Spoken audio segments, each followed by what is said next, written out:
the final prophet of God, said to be Mohammad of Islam. This is from Wikipedia. The information I'm about to give you on the founder of Islam, Muhammad Mustafa. And then I have several comments to make on all of it. When Muhammad was 40 years old, he was commanded by God through his angel Gabriel to declare his oneness. And of course, God is one began with the Jewish people and the Hebrew Bible. To the idolaters of the whole world, and to deliver the message of peace to an embattled humanity. In response to this command from heaven, Muhammad launched the momentous program called Islam, which was to change the destiny of mankind forever. He was in Hira when one day the Archangel Gabriel appeared before him and brought to him the tidings that God had chosen him to be his last messenger to this world, and had imposed upon him the duty of leading mankind out of the welter of sin and ignorance into the light of guidance, truth, and knowledge, to be a light to the world, which should sound familiar to the Jewish people. According to the accounts of this Shia Muhammad,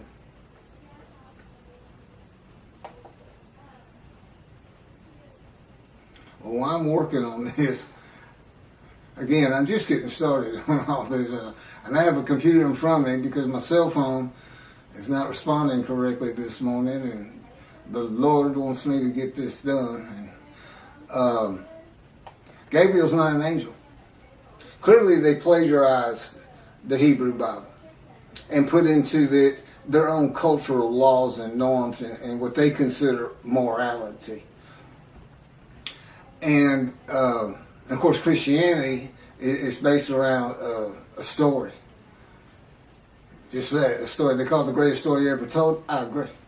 It's a great story. Billions of people have been deceived into believing it. Now, I can understand the people of antiquity believing it, but the people today believing it,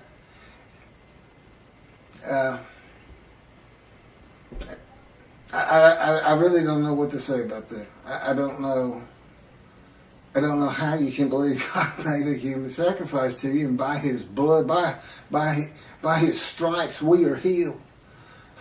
Again, God made me watch Christian channels, and then there's this one fella, I'll sell you the blessings of David. I said, well, God, what are the blessings of David? I'm thinking.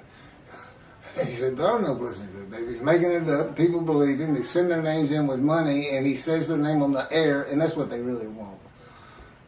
So, but there is no angel Gabriel. He only appears in the book of Daniel.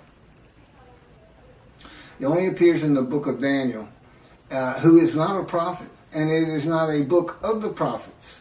And he doesn't speak with God. That's what a prophet is. And even Jesus calls him a prophet and quotes him as a prophet, and he's not. It's just story. I mean, come on. A bunch of men standing in a kiln that's burning hotter than the sun, it's just not gonna happen. It's not gonna happen. But you read the same things, the leaders of Judaism read the same kind of absolute, that can't happen. But because they like it, and they say our sages believe that, we believe it. Well, your sages lived in another time. Michael Skobac, Jews for Judaism, who also claims Isaiah 53 is the Jewish people as one man, Israel as one man. They had gathered, been crushed by disease, and offered themselves for guilt at some time in history that I'm unfamiliar with. Because he doesn't say it's something that's going to happen. They act as though it already happened. Tovia Singer of Outreach Judaism believes it happened in World War II with the Holocaust. But that was just 6 million. That wasn't all the Jews of the world gathered as one man Israel. They didn't get long life. They didn't see their children. They didn't teach righteousness. Neither did Hitler if he's the one that offered them as these ram sacrifices, because he reads an offering of oneself for guilt to literally mean, these are his words, it literally means a guilt offering. Let's go to Leviticus. Now, he doesn't say let's go to Leviticus. He says it's a guilt offering, but a guilt offering is an unblemished ram for theft or destruction of holy things, debts. What that has to do with anything, I don't know. Because he's an anti-missionary. He's pointing this interpretation of 53 away from Isaiah 53.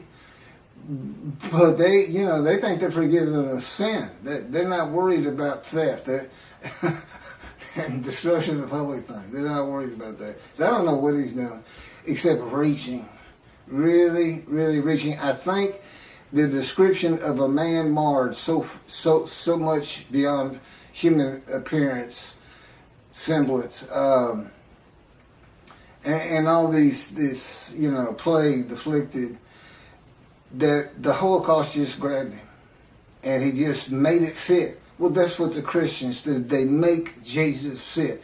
They can argue with me on every single verse, and if you've watched my 6 videos on 53, it took me 6 videos. Some of them were just a half an hour, but there's a lot to it, and I'm the only person who's ever explained it this way. Is anybody who watches it that's familiar with 53 and the commentators on it today. You realize nobody's read it like this, and nobody's ever connected the story of Ezekiel to it. And this atheist, pretty smart guy, but it's just like in Malachi 3. Every time God had me read it, I'd say, why is that angel leaving early? And he wouldn't tell me. I didn't know until I typed it. I didn't get it. I didn't put these things together. I certainly didn't put Jeremiah into it. In this new covenant, I read the new covenant and it just went on. It didn't even mean anything to me because I had no background in anything except for the 10 Commandments and Charlton Heston.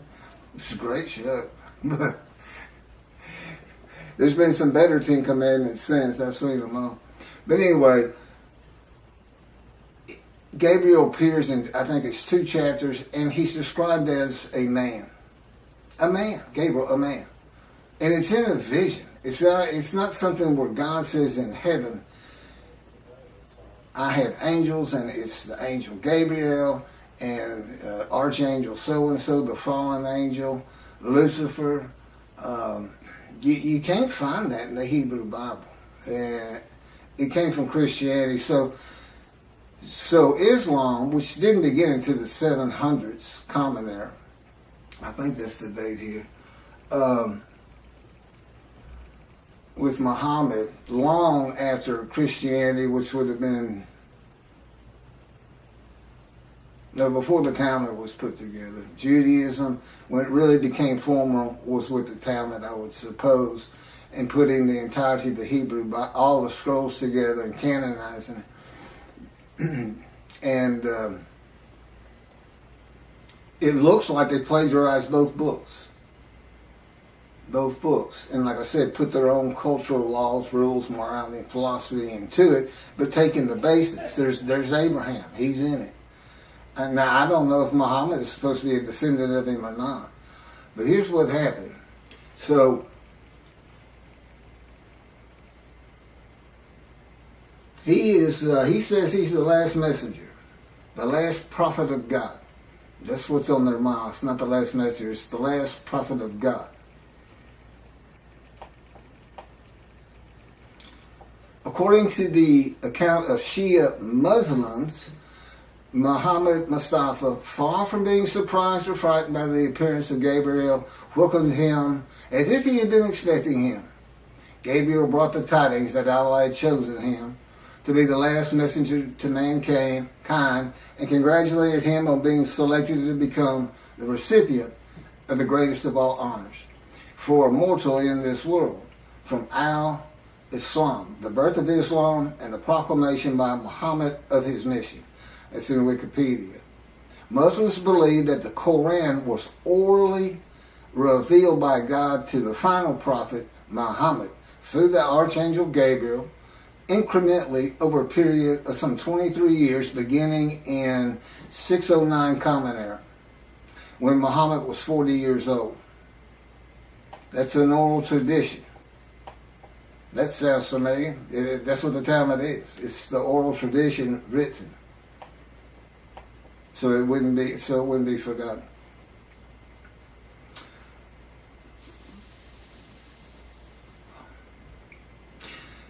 And then he died in 632 Common Era.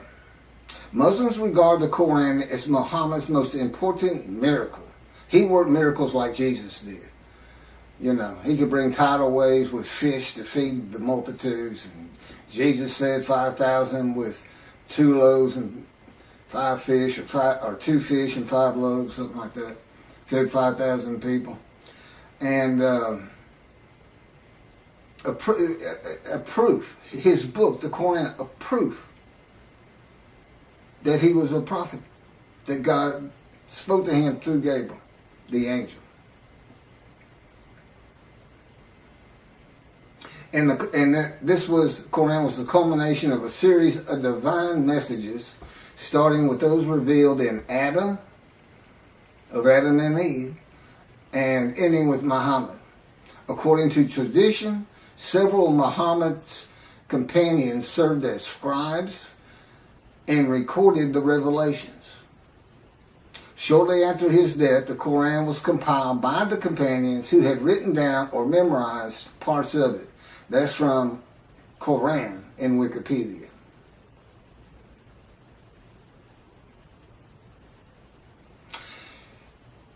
God chose his last messenger. And Allah means God, by the way. It's just not the God of the Hebrew Bible and the God of the Jews. God chose the last prophet, the last messenger, long before the time of Muhammad, when Malachi wrote Malachi. The messenger is Elijah for a time to come, and the time still had not come. The land did lay desolate, but they had not returned. It did not bloom again until 1948. And even then it was a desolation. It took many years to get it going and renew all the old cities like Jaffa and Haifa and Tel Aviv. And of course rebuild Jerusalem. You know, it's a metropolitan area now. Elijah, which of course is me. Now, how do you think Islam's going to react to me? We already know how the Christians are going to react. Not too favorably. Not too favorably. So this, you know, David is here because I'm David. David is here. I am the Moshiach. I am anointed. Which means the man of Isaiah 53 is anointed. And the anointment is the alighting of God's Spirit on me. That's how I know I'm the man of chapter 11, verses 1 and 2. Because there is no question that the Spirit and God are within me. And that's how I know this whole concept of God is in his Spirit. And I can point to Scripture that says just that. And explains things where it doesn't say it. Now they believe Muhammad to be a prophet because of his book. I've got 2 books God dictated to me with all this information. This is chapter 49 of Isaiah 53 in the day of the Lord. See, it's not just about Isaiah 53. Now the last chapter is the day of the Lord, and I'm going to do that probably on a separate video. I may make this another 2 half-hour recordings. All my camera will take. So, God's righteous servant, me. I am the final prophet, not Muhammad. And as the final prophet, and with the God of the Jews, being the Abraham and Judaism being the Abrahamic religion that is correct. There's 3. I mean, if you really sit back and think about it, who's gonna win that? Who's going to win? There's three. Are the Christians going to win it with their human sacrifice? Are the Muslims going to when clearly it's just a plagiarization? They're going to be a light to the world. Peace and humanity.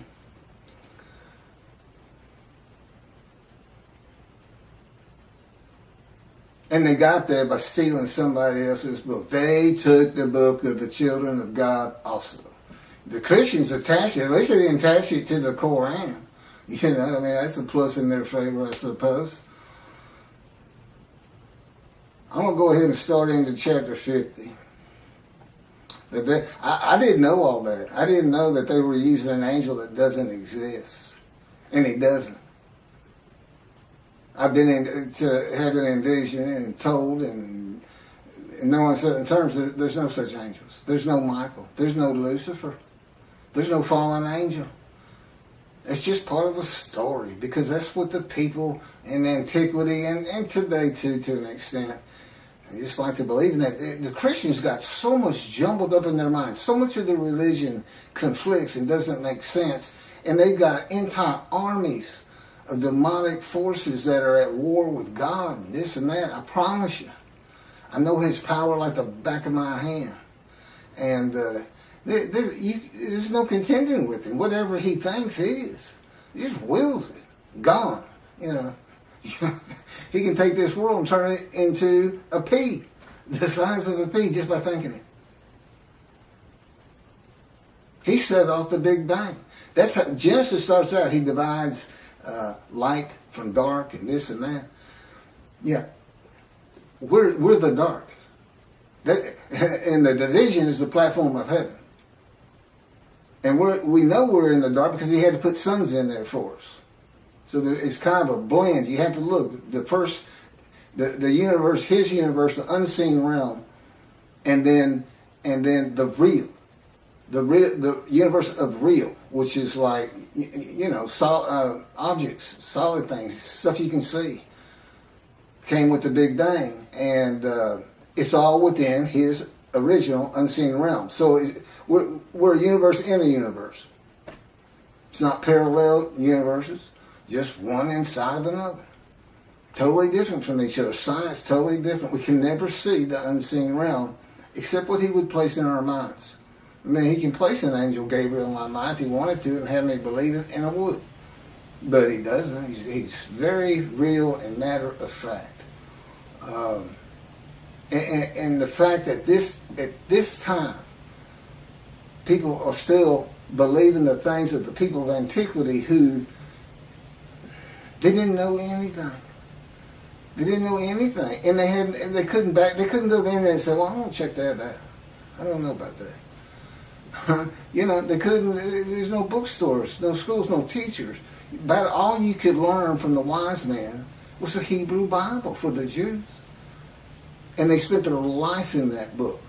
Well, I have it. I read it started reading it when I was 50, and it's only because God was teaching me that I have the knowledge that I do have. It's just not possible that any man could do that, and I know I could. So, anyway, the day of the Lord. Now, this is interesting because I had kind of forgotten this entire chapter. The term day of the Lord appears in the books of Isaiah, Ezekiel, Zechariah, Amos, Obadiah, Zephaniah, and finally, in the last book of the prophets, Malachi. In Ezekiel and Zechariah, the day of the Lord is said to be only against the nations, and in Obadiah against Edom and Esau, Christianity, and the nations. If you see Edom and Esau, it's Christianity. That's just Judaism. If you're going to take their book, take all of it. Take the oral tradition with it, Christians. They go together. The prophets warn that the day of the Lord is near, but it is not the end of the world. Now, this is true of the Essenes too. The sect of Jews who wrote the Dead Sea Scrolls. But and with the same concept, evil's going to be gone, but the good stays. The destiny of the world will be changed. God returns to the earth to dwell among his people in his sanctuary, which he's doing, on his holy Mount Zion in Jerusalem, and the world will know that he sanctifies Israel. Lo, the day of the Lord is coming with pitiless fury and wrath, to make the earth a desolation, to wipe out the sinners upon it. Isaiah 13:9. You say, well, see, that's not, you haven't been talking about that day of the Lord. Yes, I have. God's final word on it. Because that's not going to happen. That, again, that's just fun to read. It scares people. And whoa, war's coming kind of a thing. For a day is near, a day of the Lord is near. It will be a day of cloud, an hour of invading nations. The sword shall pierce Egypt, and Nubia shall be seized with trembling. When men fall slain in Egypt, and her wealth is seized, and her foundations are overthrown. Nubia, Put, and Lud. These are names for for territories that are pre-biblical for the most. They're pre-Abraham. The Hebrew. And all the mixed populations in Cub and the inhabitants of the allied countries shall fall by the sword with them. Ezekiel has an account of all the tribes returning to the promised land, and they all go individually back to the lots of their ancestry. Do you know how many? It is impossible to determine that. Rambam says, I can do it. I can tell him, no, I can't. He says, I do it by a spirit, and has no concept whatsoever that God is in his spirit. That the spirit that alights upon me is one of being able to determine your ancestry all the way back to the partitioning of the promised land, and to the tribe you should belong to, that you have the most blood of. Okay. Sounds great, Ezekiel. I'm sure people will love it, but not going to happen. Not going to happen today. That's for sure.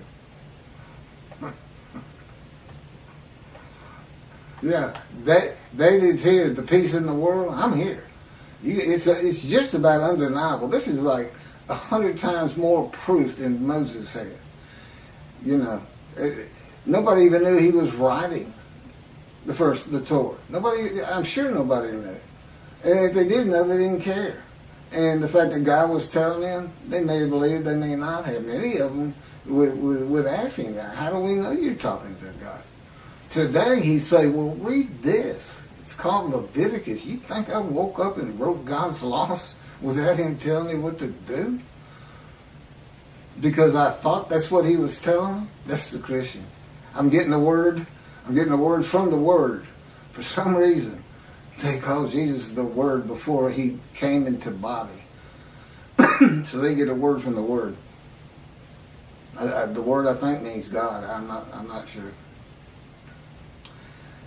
But everyone who invokes the name of the Lord shall escape, for there shall be a remnant on Mount Zion and in Jerusalem, as the Lord promised. Anyone who invokes the Lord will be among the survivors.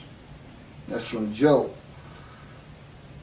For I have noted how many of your crimes and how countless your sins, you enemies of the righteous, you takers of bribes, you who subvert in the gate the cause of the needy.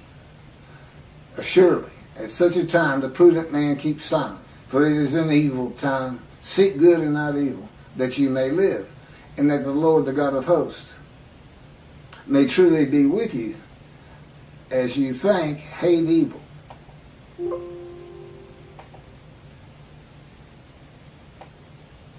So here's some morality in a great story. Day of the Lord. And love good. And establish justice in the gate. Again, the Essenes had gates. People like to hang out at them, as you can imagine. and tell stories. What else are they going to do? If they had enough food and everything, and have all your friends clapping you on the back. Great story. Great story. Look at all those Gentiles gathering around. Tell that Jesus story. Tell the Jesus story. Then look at them. They'll get all giddy. And they'll throw you some money. Yeah, it could have happened.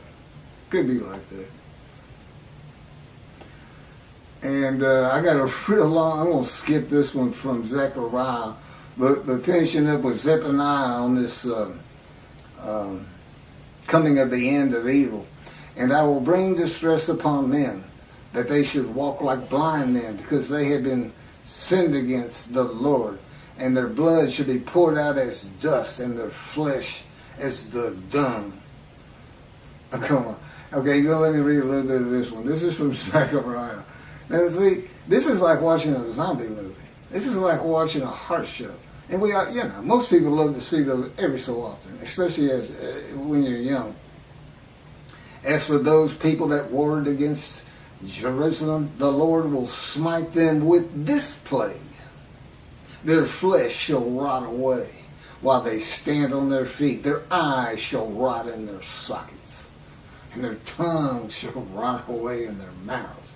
In that day a great panic from the Lord shall fall upon them, and everyone shall snatch at the hand of another, and everyone raise his hand against everyone else. Judah shall join the fighting in Jerusalem. The same plague shall strike the horses, the mules, the camels, and the asses. The plague shall affect all the animals in those camps. And on and on. Malachi 3 brings a new concept to the day of the Lord. Why is that? Because it's not going to be in antiquity in Jesus' time. It's not going to be in the Middle Ages. It's going to be in the age of the internet, knowledge, science, medicine, common sense. Oh, that's right. Reasoning and enlightenment. But it's still fun to read. That's the thing. He was writing for antiquity, because this is the kind of stuff they not only they would believe these stories, and today we don't believe them. We just think, wow, that's fun to read. So God was writing it for different eras. He wrote for antiquity in the Middle Ages, and then we had the Age of Enlightenment kicking off in about 1600, computers in 1960, to today. Age of the internet.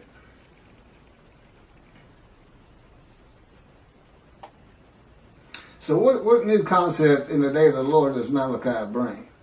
It's God's final word on the day that he's preparing, where the new covenant is delivered. And again, he knew they were going to be dispersed, and apparently he had a pretty good idea when they would be coming back. Okay, it's the final word of God, not only on the day of the Lord, but the new covenant. What's he saying? What's really happening? Get away from all these fun stories.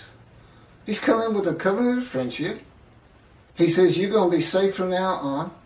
The nations of the world is going to know I sanctified the Jews, that the Jews were correct about the Abrahamic religions. I'm going to build a temple which shows I have sanctified you, because nobody's going to want you to build it. The Gentiles of the northern kingdom, imported by Assyria, didn't want the second temple built.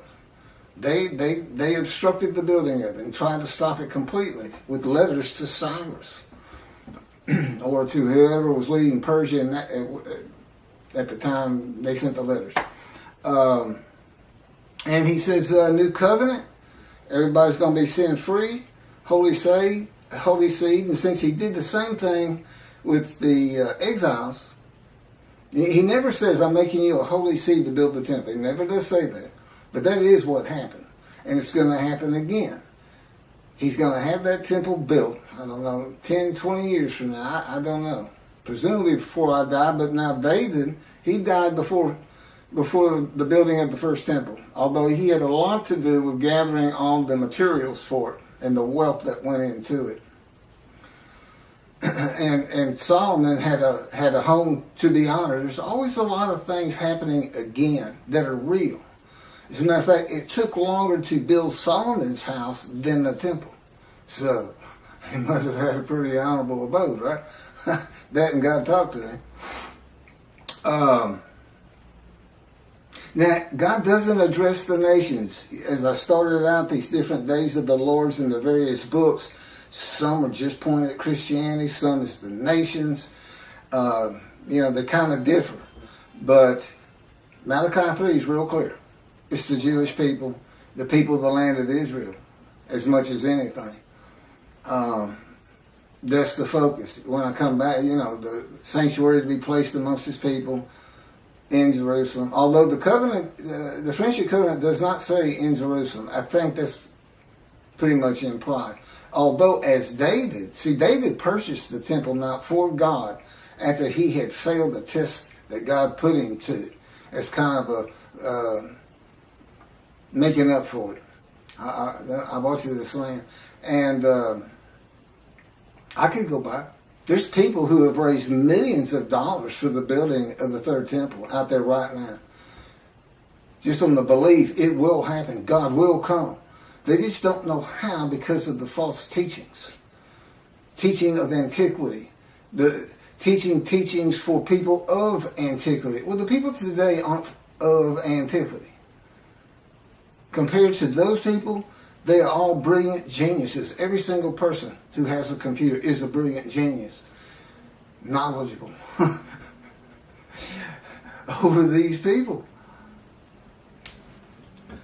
So, here's God.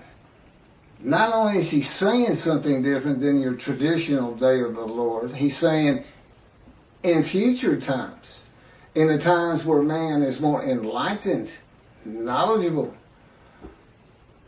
we're just going to build a sanctuary and everybody's going to be safe because that's just going to keep people from picking on you as much as they are, and they'll have it in their minds, just don't mess with them. That God could be in there. God might be there after all. Keep the Middle East at bay. And of course, when I die, that's not to say God's not going to continue on as he did with Solomon, with Elijah. That was followed up by Elisha. The Davidic dynasty was supposed to continue the line of David, but I don't believe there's anything that, his covenant does. Well, my son's a great guy, and God says, would you want me to put him through that? What you've been through? And I thought about it. I said, that'd be good for him. I mean, I really wouldn't wish that pain on anybody.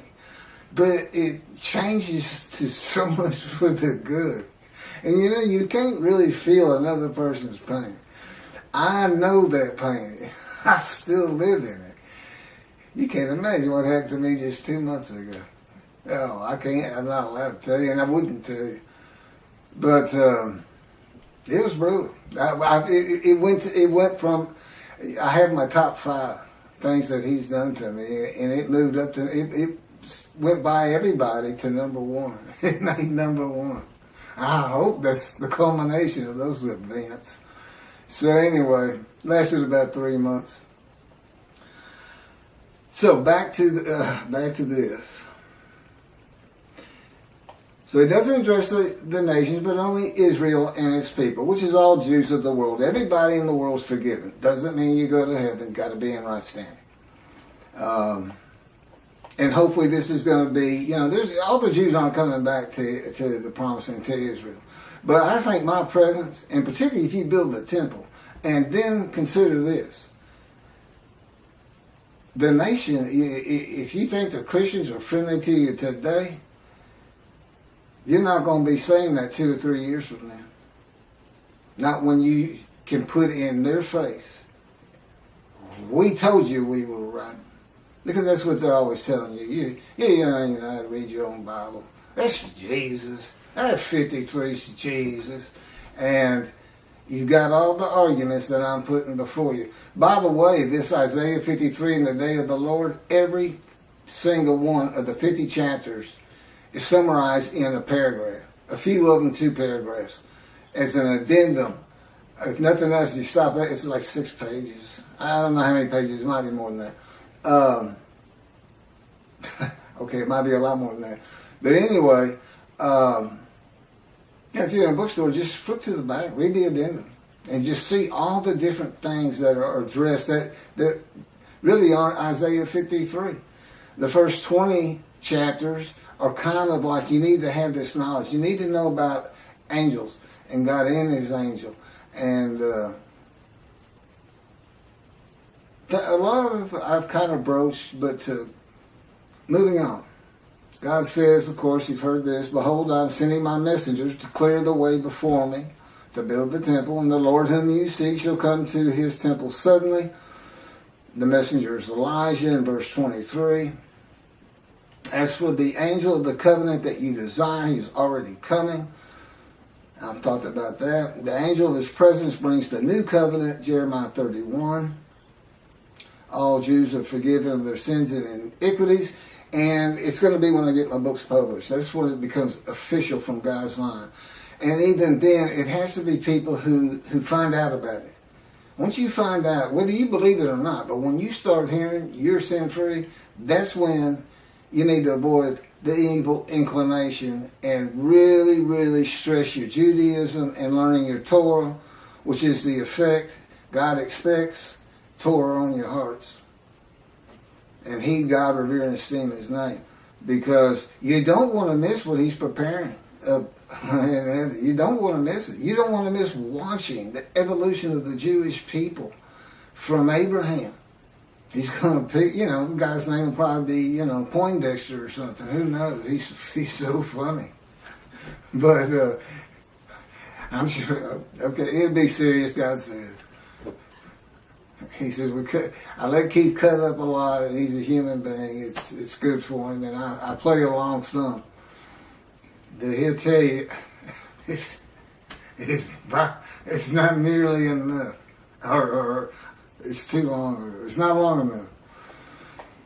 God recognizes that the forgiveness and equities and sin of Jewish people will not cause all to heed him. And in Malachi, he says it, I know there are those that don't. Those that do, I'm putting in the scroll of remembrance. In Christianity, believing in Jesus and accepting him as his one Lord and Savior brings sin forgiveness and entry to heaven when he returns. I've covered that. Even if you've committed murder and other crimes against humanity and God, and that's just not true with the God of Israel. He's not going to have bad people up there. But that doesn't mean you don't want to practice Judaism. Because I know the Jewish people like to focus on life today. The heaven that the Christians dream of and think of is not first and foremost for the Jew. It's being a light. It's living life as well as it can with all these instructions God gave us on how to do it. And so this is bonus time, and God knew that. You just have to understand, he's able to play these things out in his mind as though he sees the world, the evolution of generations and cities being built and things being invented and knowledge and universities coming in. And he can just watch it all happen. And he can see what's going to happen to the Jews. He knows they're going to get destroyed in Europe. And he'll tell you, okay, I'm not supposed to go into that. Maybe someday. But moving forward here, I just keep that in mind. He knows it's going to be a modern time. And here I am. And listen to what he's having me tell the rabbis. And you know what? You know what the effect of that is? It's not a metaphor like Torah on your heart. But, he says he forgives sin, that makes everybody learn Torah. It's really two separate different things. But, so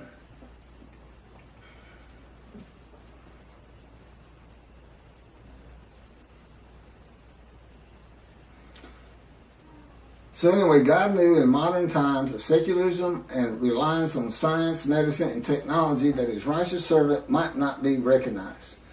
The utter destruction is simply on its way, just like it was with the Assyrians, Babylonians, and the Romans long ago.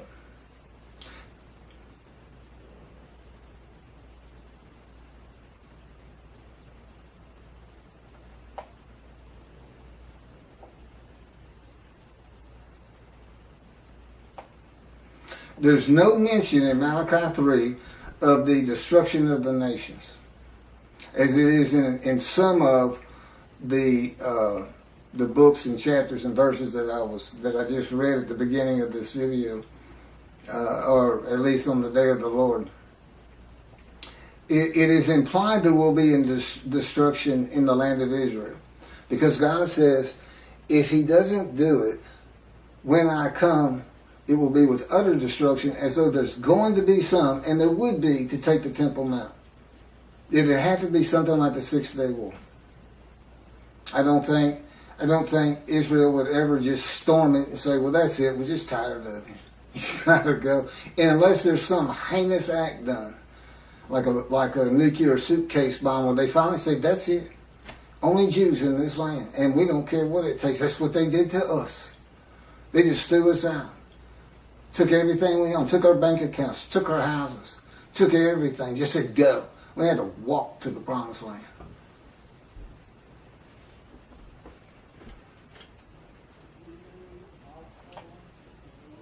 But it's the building of the third temple. Now, I remember now. It's the building of the third temple. That's what's so important. Defeating the enemies of the nations that come against Israel, and the sanctification of Israel as a land and people blessed by God with His presence in His sanctuary, is how utter destruction is avoided in the awesome, fearful day of the Lord. So it's the exact opposite. He's not coming to destroy evil. He's coming to safeguard the Jewish people, so we don't see a Holocaust again. Basically, that's what He's telling you. If the land were destroyed today by nuclear bombs from Iran, 10,000 missiles launched at the same time from Lebanon, and don't care, the sling of David, the protective system to bring down rockets is never going to be able to stop that. And you got 7 million Jews there.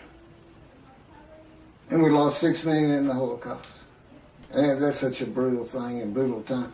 I still have a hard time understanding how we've already advanced so far, as awful as things are even today, from that. Where people could, the Nazis, they singled out children. That was their favorite kill. If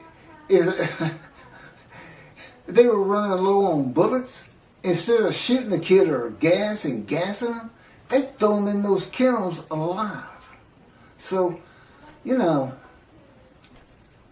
that's just, and it's a people. It's not some madman. It's not Dahmer. It's not just one crazy person out there. It was an entire country, and it wasn't just there. Russia was doing the same thing.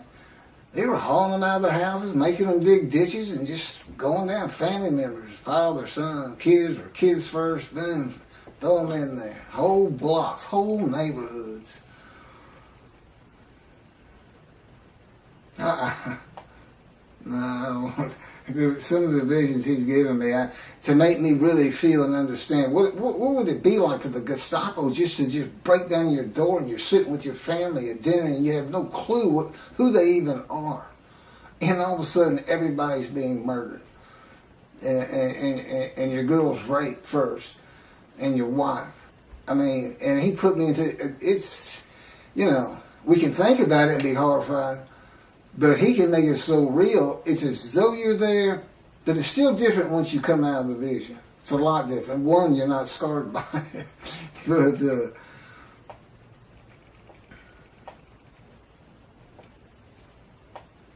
I have a lot of things that's just about it for the day of the Lord that I have. This man in divine beings, host of the Lord's host. It's one God. It's the oneness of God. Of Israel, one angel, and it's the angel of His presence, who doesn't have an angelic body, and he's in as one man, the Moshiach, the anointed one. And the anointment is the spirit of lighting and entering you. That's the anointment. There's no oil as in our world of the, I call it the real, and God's world, the unseen realm, which is a universe inside a universe, and he's responsible for this one. You know, he made a division of the heavenly bright white light you can't even see in it. That he kind of shows me in visions when we're dealing with David in the temple. It's not the same temple that's on the ground here. It's different, but still the temple, still got the walls. There's a lot of similarities, but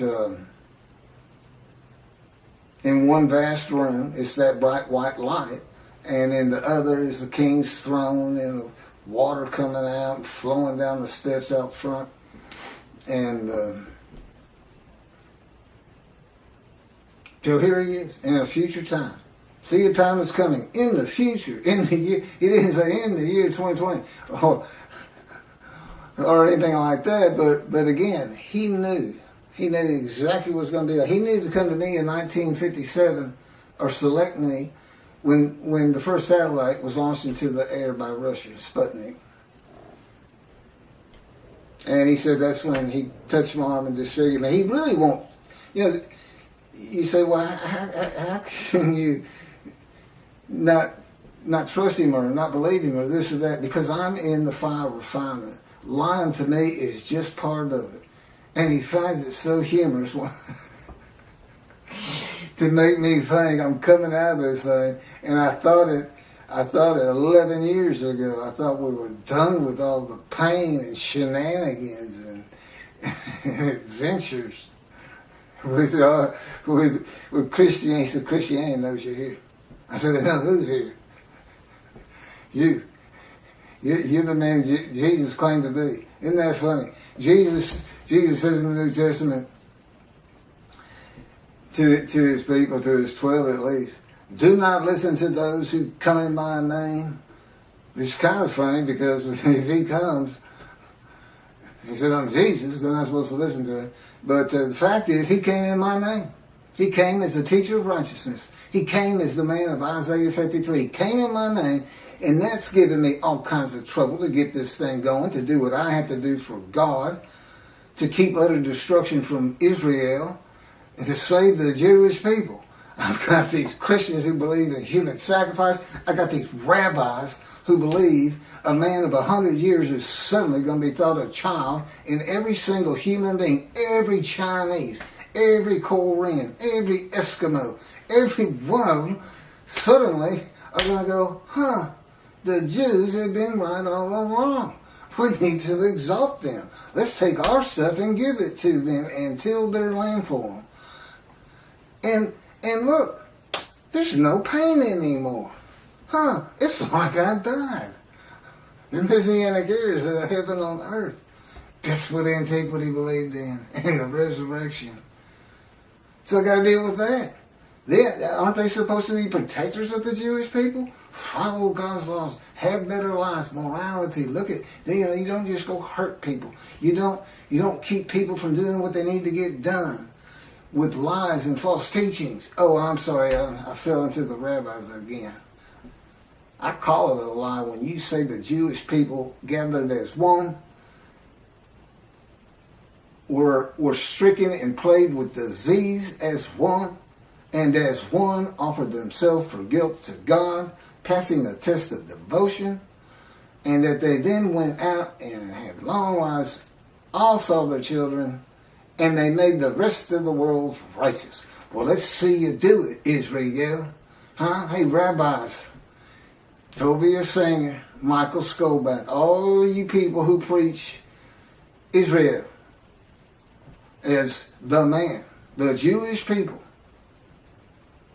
described in Isaiah 53, I want to see you, since you want me to go build a temple as David, you want me to bring peace between the nations and throughout the earth, you want me to end pain in the individual, you want me to teach billions of Chinese how to speak Hebrew, That's what you want me to do? I want to see you make the world righteous. I'm the righteous servant, and I dedicate it, and I pass it to you. And how you like that? I'm not going to let you stop me, and guess what? I got somebody behind me that you don't want to contest or contend with. Because people throughout this land are going to hear this very speech about you in Jews for Judaism and Outreach Judaism, your 900-page book, which I shudder to even think about opening personally because of your midrash on Isaiah 53, which you had posted on your Facebook notes, and I was one of your friends, and you said in it, share this with everybody. You gave me the right to use it as long as I don't slander you, perjure you, and guess what? God had me type in Isaiah 53 in the day of the Lord, which will become a bestseller someday.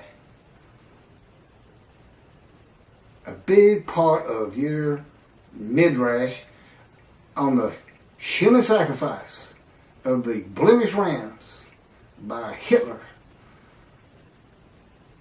which shows that Isaiah 53 describes the Jewish people, 6 million of them. Well, that's all I have on the day of the Lord, and doing my job of bringing the wrath and bringing the reckoning. I'm the righteous servant, I'm David, I'm Elijah, and the prophet like Moses. And soon to be published, a new song God had me write. And I am an eternal priest of the order of Melchizedek and King David, and a rightful king. That would be leader. It's the same song David used. It's scripture. When David wrote it, God told him, David, write this down, a Psalm of David. My Lord said to his Lord. And there we go again with Christians. They say that if it's the Lord and he's talking to the Lord, that's God of the Trinity talking to Jesus.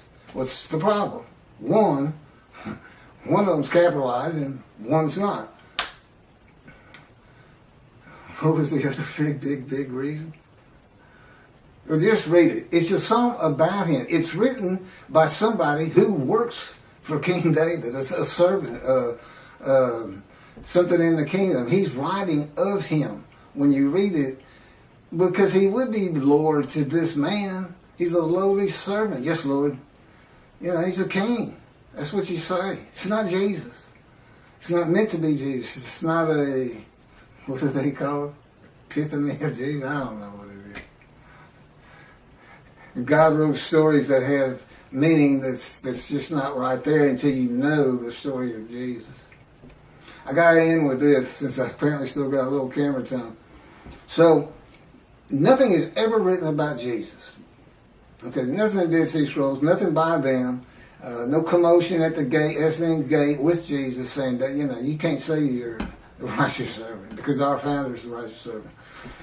And no altercations noted in the New Testament. And there would have been, God tells me. It's a pretty contentious group out there. Not a lot of law abiders. But I said, I know, I had to deal with them. I think I was tough on them. Should have tried to deal with them. So, until 70. What happened in 70? The first big Jewish revolt. 500,000 Jews defeated. Battle after battle. People don't think the Jews fight. They fought for every inch of Jerusalem they could get. And then there was another revolt. And then another revolt. And they finally, it's like being in God's fire refinement. They were in the Roman fire refinement. They said, okay, that's it. Let's get out of here. Thanks for the land, God. We got to go. You made everybody mad at us. We're saying we're the chosen. Whoa. So, that's when the first book, so you can see these two rabbis, trudging along through Syria and heading towards Europe. And what are we going to do for money? What are we going to do? I got kids, everything. I can't go to the synagogue and make money. That's how I make my living, is teaching the Hebrew Bible. His friend says to Shlomo, that story about the Jesus. I get money every time I tell that story, especially if I change it up a little bit. Every time I tell that story, boom, I got lunch, I got dinner. I sometimes have food for the next day. They love it. They just get all, I believe, praise Jesus, falling on the ground. Holy rollers. That's where the first holy rollers came from. If you don't know what that is, look it up. Says you got it. They love this stuff. And Slow-Mo looked at him and said, oh, you got to be kidding me. You can't put that story in the Hebrew Bible. You can't connect Moshiach to that. He comes in, rides ass in Jerusalem, and defeats Rome, and becomes king of the world. What are you talking about? We'll just change it. Maybe it was the writers who were deceitful. That it would only be because there was no Jesus. Nothing written about him. Are you kidding me? Man's walking on water, feeding everybody. The blind see, the crippled walk, dead or risen. You think he'd have probably taken the Roman leader's position from him. That's what he would have done, and just made them leave. If he'd used his head instead of trying to fight them hand-to-hand combat. I guarantee you, the revolts would have had more success, although ultimately beaten down just by numbers, if God in me had been there with this unit, this human body, or any other human body. Just because he knows everything. He said it'd be more like the Americans fighting the British, hiding in trees and bushes and stuff. So anyway, thank you. Tell anybody who's interested in Isaiah 53 that there's a new take on it. There's new explanations. And tell them it's the leper scholar. It's from the Talmud, Babylonian Talmud. There's actually, it's quoted something, Sanhedrin 9b. I'm not sure if that's in the Talmud or it just gets spoken of in the Talmud. I know the Sanhedrin, I know what they are. But I don't recall seeing anything that in the Talmud, Sanhedrin is like a special book or something, or some extra, or a section. I don't recall ever seeing that. And again, this is where, God, I'm still a human. I'm still Keith. And the way he does that is I still can't find my car keys. If I had a car. And, I'm the same old forgetful person. He keeps me forgetful. But I'm still a lot better than I was. Anyway. It was easier using my computer, but I don't know what it looks like on the video with me looking down so much. And so much today I was reading and not being able to, like Isaiah 53, it's on the tip of my tongue anytime. But I hadn't looked at these two in a couple of years.